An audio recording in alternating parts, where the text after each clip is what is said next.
உங்க ப்ரொஃபைல நான் வந்து பார்த்துருந்தேன். லைக் ஒரு விஷயம் நீங்க வந்து கிரியேட் பண்ணியிருந்தீங்க. அது இட்ஸ் கால்டு மீன் பேஜ்னு சொல்லிட்டு. அது நிறைய ரீச் ஆயிருந்துச்சு. ஸோ அதுக்கப்புறம் நிறைய பேர் கூட அது கம்யூனிட்டி பேஸ்டு பிளாட்ஃபார்ம் நீங்க கிரியேட் பண்ணியிருந்தீங்க. ஸோ அது ஆக்சுவலாக வந்து ஒரு கம்யூனிட்டி, ஒரு ஃபன் மீம் பேஜ். ஸோ அவங்களுக்கு நிறைய பேஜ் இருக்கு. அதில் 2 மில்லியன் ஃபாலோவர்ஸ்லாம் இருக்கிறாங்க. ஸோ அதை நான் அப்போல்லாம் நான் வந்து டெக் பர்சன் கிடையாது. ஸோ நார்மல் பர்சன் தான். டெக் பற்றி எதுவும் தெரியாது. ஸோ ஃபஸ்ட் டைம் அது ஒரு என்டர்டைன்மெண்ட்டாக நான் அந்த வெப்சைட்டை நான் வந்து கிரியேட் பண்ணேன். அந்த வெப்சைட்டில் நீங்கள் அந்த பர்டிகுலர் அந்த பேஜ் பற்றின எல்லா இன்ஃபர்மேஷன்ஸையும் பார்த்துக்கலாம். லைக்கு, ஷேரு, கமெண்ட் எது வேணால் பண்ணிக்கலாம். ஸோ அந்த ஆப்பில் வந்து நீங்கள் ரீசன்ட் போஸ்ட் எல்லாம் வந்து பாத்துக்கலாம். சூப்பர் மாமான்னு வடை போச்சு, எஸ் எஸ் வடை போச்சு அந்த மாதிரி. அதேதான். ஸோ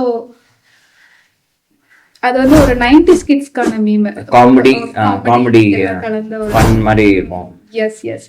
ஸோ பேசிக்கலா ஒரு பேசிக் HTML CSSல இருந்து தான் ஆரம்பிச்சேன். ஸோ ஏஐ பத்தி ஏஐ இல்லை, ஃபுல் அண்ட் ஃபுல் ஹேண்ட்மேட் தான் அது ஆக்சுவலா.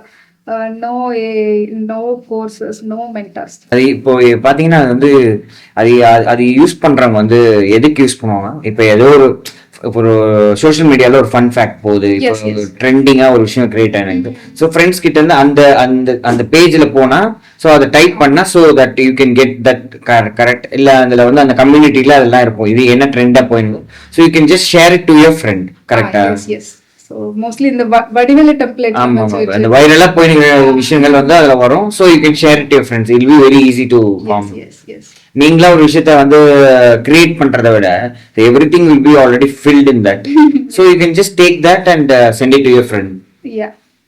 ஓகேவா பேசிக்கா?